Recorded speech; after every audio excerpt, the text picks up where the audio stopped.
Muy bien, estamos a 6 minutos de las 11 de la mañana. Seguimos compartiendo con ustedes esto que es Todas las Voces en la frecuencia de FM Voz. Y ya estamos con nuestro primer invitado. Así es, tenemos aquí sentado junto a nosotros al psicólogo Eduardo Fanesi. Con él vamos a hablar de un tema muy interesante para prestar mucha atención, la depresión. De eso vamos a hablar. Bienvenido, muchas gracias por estar. Eduardo, ¿cómo estás? Bueno, ¿qué tal? Buen día y saludo a todos los que nos están escuchando en este momento. ¿Qué es la depresión? Comencemos con una definición. Bien, a ver, la depresión.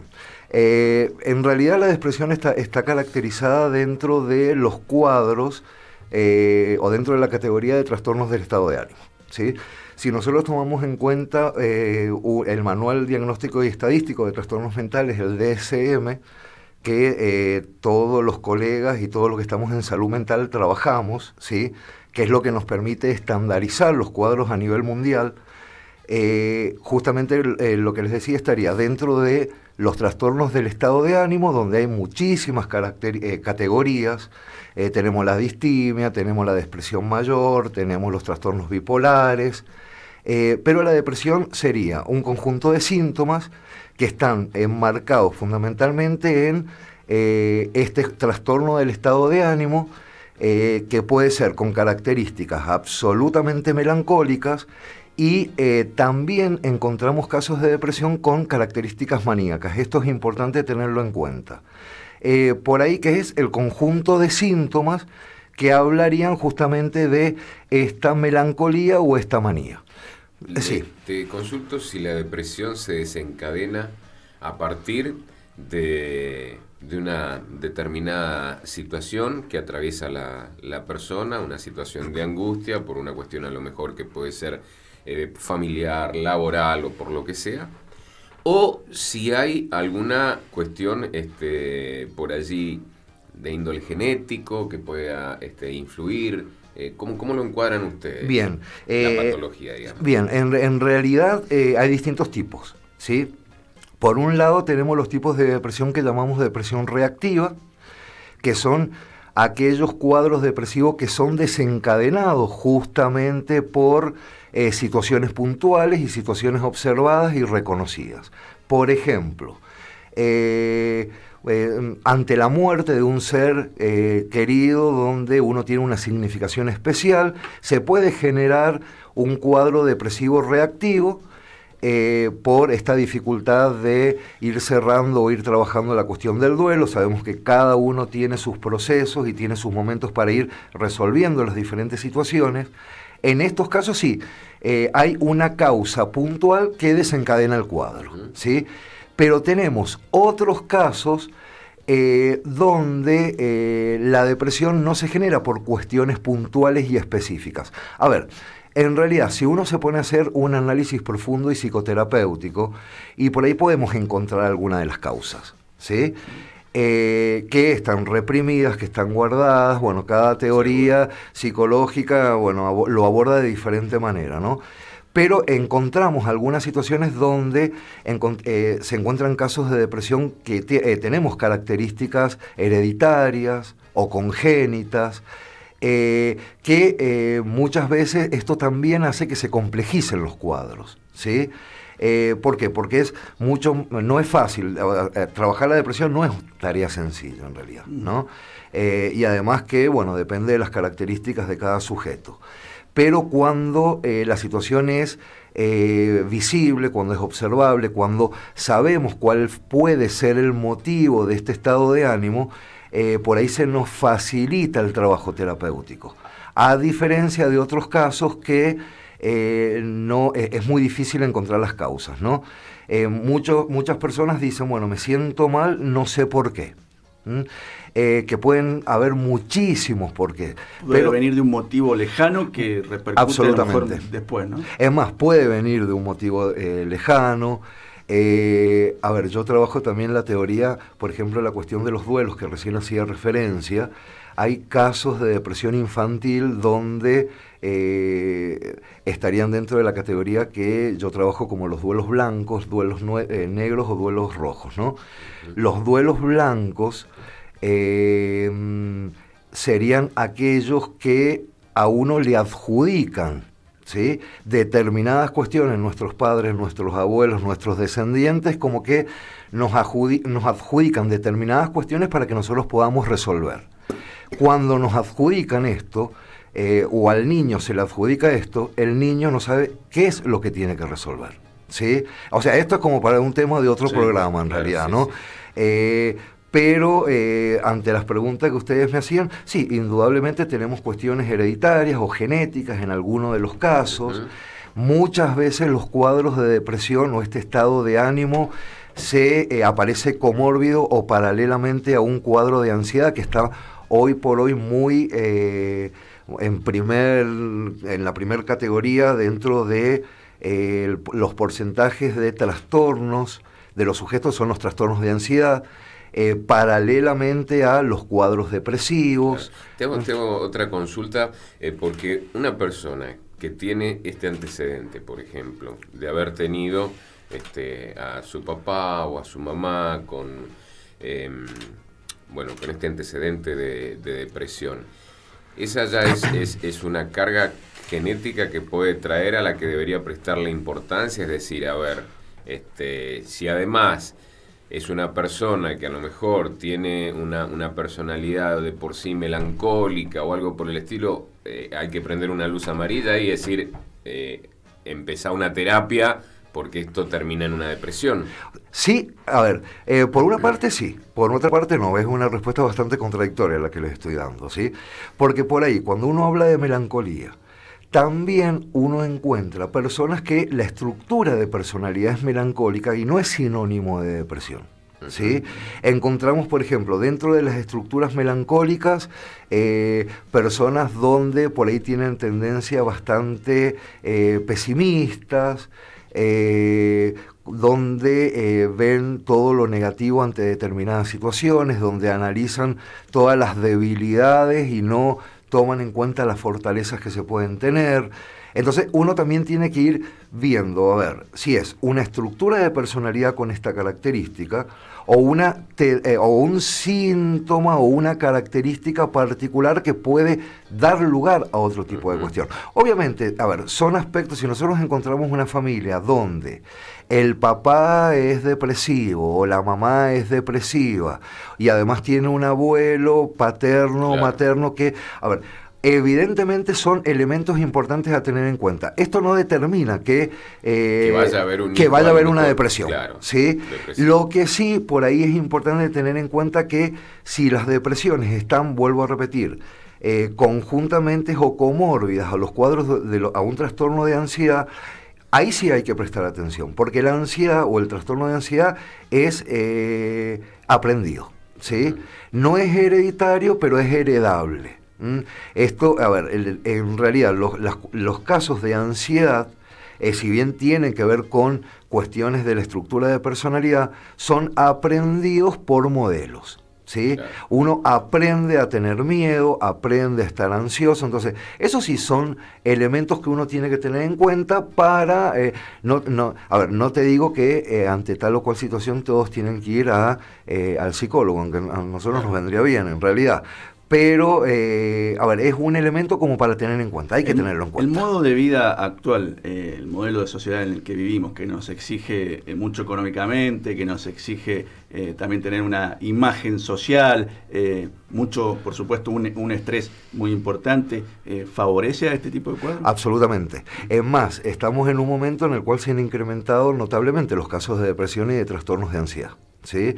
Digamos, gente que no puede, digamos, con todo esto. Con todo esto, ¿sí? Y que va más allá de lo económico, va más allá de el estatus, digamos, socioeconómico que uno mantiene, es el nivel de preocupación, el nivel de ansiedad que generan determinadas situaciones que hacen que indudablemente las situaciones del contexto colaboren y ayuden en la aparición de estos síntomas, ¿sí?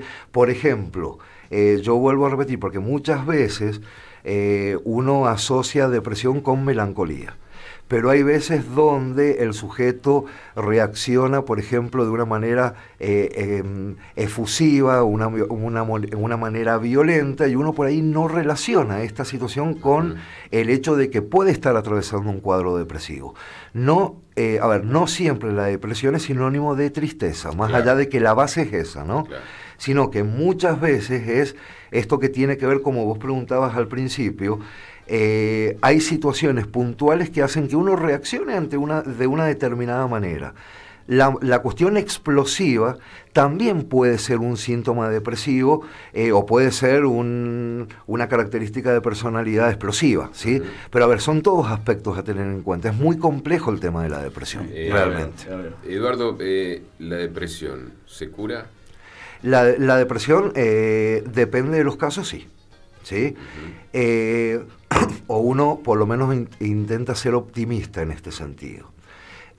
Nosotros tenemos, por ejemplo, casos de depresión reactiva que sí son situaciones que se superan, que se resuelven, obviamente que implica un trabajo sistemático y muy concreto desde lo terapéutico. Desde lo terapéutico, en el 90% de los casos desde lo psicofarmacológico también, y desde la contención familiar, que es fundamental, y obviamente desde la predisposición del sujeto a querer salir de esta situación, ¿no? Claro. Hay algunos casos que lamentablemente no, pero existen estrategias y con un buen tratamiento podemos mantener una buena calidad de vida, entendiendo que es un sujeto que sí tiene sus dificultades, tiene sus problemas, pero se puede mantener en una buena calidad de vida. Fijándonos básicamente en el respeto de la dignidad. Sobre todo esto, ¿no? Doctor, una consulta, perdón, y a modo educativo, que creo que es la idea de esta nota. ¿Cuáles son las señales básicas promedio a las que una persona, sobre todo del entorno de la persona que puede estar depresiva, tiene que estar atenta? Bien, en primer lugar, uno tiene que tomar en cuenta, por ejemplo, los cambios en el estado de ánimo, ¿sí? Lo primero, ¿sí? Cambios en las actitudes, por ejemplo, ¿sí? Ya se trate de niños, adolescentes o adultos. Cambios drásticos en la forma de comportarse ante determinadas situaciones o ante cualquier situación, cambios en sus actitudes, por ejemplo, personas que uno puede considerar dóciles y de golpe se vuelven muy agresivas, o personas que se paran desde el lugar del pesimismo y todos sus comentarios son pesimistas. A ver, son todas señales que uno tiene que tener en cuenta, pero en primer lugar, estos cambios significativos en el modo de comportarse o en el estado de ánimo, personas tranquilas que de golpe se ponen muy agresivas, es un elemento a tener en cuenta. Yo vuelvo a repetir, esto se observa mucho más en los niños. En los adolescentes, esto de los encierros, que es una cuestión absolutamente normal en una etapa del desarrollo, encerrarse en la pieza para escuchar música, para ponerse en la computadora, etcétera, etcétera, pero cuando estos cambios son muy drásticos. Y otro aspecto importante es, porque por ahí el tema de, por ejemplo, el suicidio ante los casos de depresión, es un tema que es tabú. ¿Sí? Sí. Es más, porque tiene que ver con muerte, yo considero que a nivel social es el único tema que está quedando tabú, es el tema de la muerte. Ya no hay temas tabú, ¿sí? Hay temas que por ahí se dificulta hablar un poquito más, pero el tema de la muerte es el único tema que a nivel social queda sistemáticamente como una cuestión bien, hay que tapar, no hay que hablar de esto, ¿no? Cuando las personas intentan hablar con respecto a lo que sienten, por más que hay gente que dice no sé cómo ayudarlo y no sé qué hacer, la escucha es hacer mucho, ¿sí? Por ahí es escuchar, prestar la oreja, y yo aclaro esto de yo puedo oír al otro, pero lo tengo que escuchar. Claro. No hace falta sugerirle, no hace falta dar, porque muchas veces uno intenta dar cátedra o Claro. clase con respecto a cómo tiene que actuar. O hasta un diagnóstico. O hasta un Sí, diagnóstico. Lo que te está pasando es tal cosa. Exacto. Vos estás, es más, en los discursos normales uno habla y la gente te dice, no, porque este es muy bipolar, sí, entonces uno tener cuidado en este tipo de cuestiones, sentarnos a prestar la oreja. Con eso estamos haciendo muchísimo, Sí, respetando lo que este otro nos quiere decir, respetando incluso desde el silencio y respetando los silencios. A ver, es mucho lo que podemos hacer. Doctor, ¿sí? Depresión y suicidio, un tema muy, muy interesante. No todas las depresiones terminan en suicidio, no, obviamente, en absoluto, ¿no? En absoluto. No todas las depresiones terminan en suicidio, no. Es más, yo considero que si bien existen cuadros de depresión que terminan en este tipo de conductas, una persona depresiva y tratada no llega a estas instancias, ¿sí?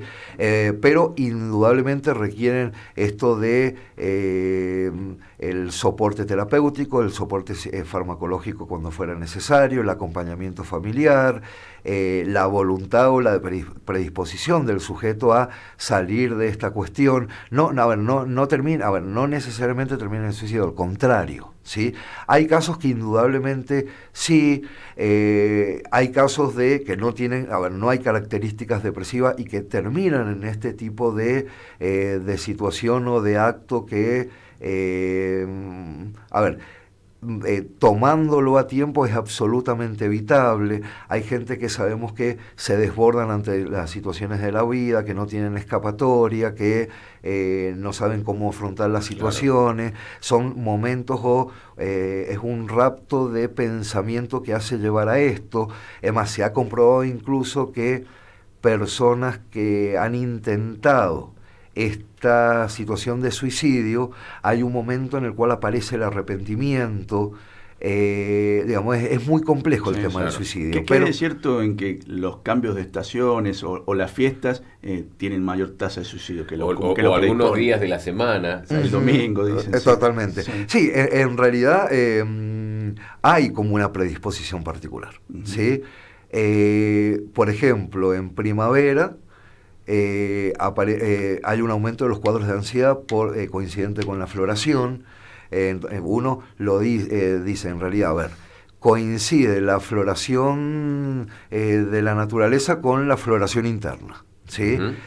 Hay épocas del año, sí, donde hay una predisposición a estados de ánimo, a bajón, como uno habla habitualmente, que por ejemplo son las fiestas de fin de año, que contradictoriamente uno dice esto de las fiestas, que todos estamos esperando las fiestas, y en general el aumento de cuadros depresivos o cuadros de estado de ánimo bajoneado es como que aparecen circunstancialmente, que tiene que ver con los recuerdos, con un montón de situaciones, ¿no? Sentirse solo. Pero hay una realidad, hay determinadas épocas del año o determinados días de la semana donde hay como una predisposición a estos estados de ánimos. Por ejemplo, el domingo al anochecer.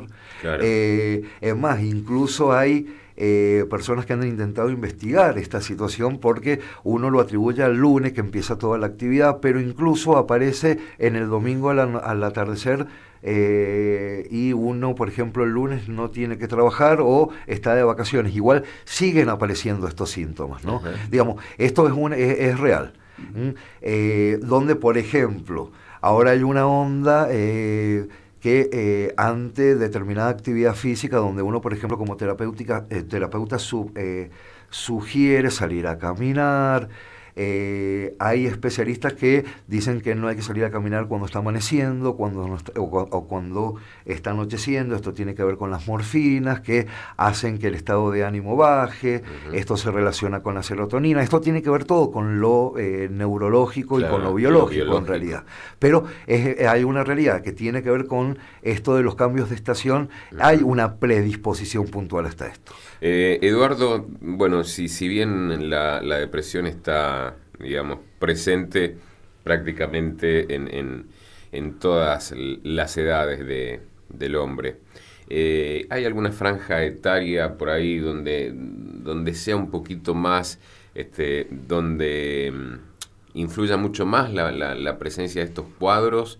Y bueno, ¿cómo estamos aquí en San Rafael con este tema? Bien, mira, sí, hay una franja que es entre los 20 y los 30 años aproximadamente, donde hay un aumento de estos cuadros, donde aparece más visible posiblemente esta cuestión de los síntomas. Si bien aparecen todas las edades, porque también de hecho tenemos depresión infantil, depresión en el adulto, depresión en la tercera edad, pero básicamente entre los 20 y los 30 años es la franja etaria donde mayor porcentaje hay. ¿A qué obedece, digamos, mira, en esa franja? En realidad, porque yo, a ver, de alguna manera esta franja también se va modificando, depende de los contextos y de los momentos que uno está viviendo, ¿no? O que socialmente se viven. Hoy se considera que coincide con lo que se llama finalización de la adolescencia, donde tiene que uno entrar al mundo adulto, más allá de que también hay toda una discusión a qué edad termina la adolescencia, ¿no? Porque la Organización Mundial de la Salud sostiene que, por ejemplo, que en Latinoamérica la adolescencia termina a los 30 en este momento. El año que viene capaz que a los 40 y que sea rápido los 50, así que entramos a la adolescencia en realidad.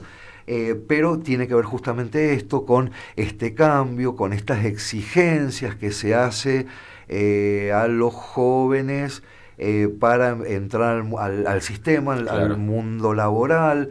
Sabemos que es un momento en el cual hoy por hoy está complicada esta situación. Porque, por ejemplo, hasta hace 2 años la franja etaria de predisposición al suicidio era entre los 15 y los 20. Hoy se ha extendido desde los 20 a los 30, lo que no significa que de 15 a 20 también existan situaciones de suicidio, ¿no? Pero evidentemente tiene que ver con cuestiones eminentemente sociales, el no poder responder adecuadamente al sistema, el no poder responder a las necesidades de lo que se nos exigen. Esto se suma a la estructura de personalidad, obviamente, porque si no se puede sonar con esto de, bueno, no consigo trabajo, esto puede dar lugar al suicidio. No. Evidentemente tiene que haber una estructura de personalidad vulnerable que lleve a este tipo de situaciones, ¿no? Pero evidentemente tiene que ver con este tipo de cuestiones, con los cambios que se generan al cambio de etapa, digamos, ¿sí? Uno sale de la adolescencia, entra al mundo adulto y bueno, y ahí se le exigen determinadas cuestiones y por ahí, en función de la estructura que no está muy bien armada, si se podría decir de esta manera, y bueno, se entran en las crisis, ¿no? Bueno, muy bien, Eduardo, ha sido realmente un placer, es un tema sumamente amplio, da para hablar muchísimo, porque de cada cosa que por ahí se va planteando uno puede armar un programa. Te agradecemos la participación. No, gracias a ustedes por la invitación y bueno, nos veremos pronto. Seguro. Nos vamos a una nueva pausa, enseguida venimos. En 91.5, las noticias conviven con vos. El 91.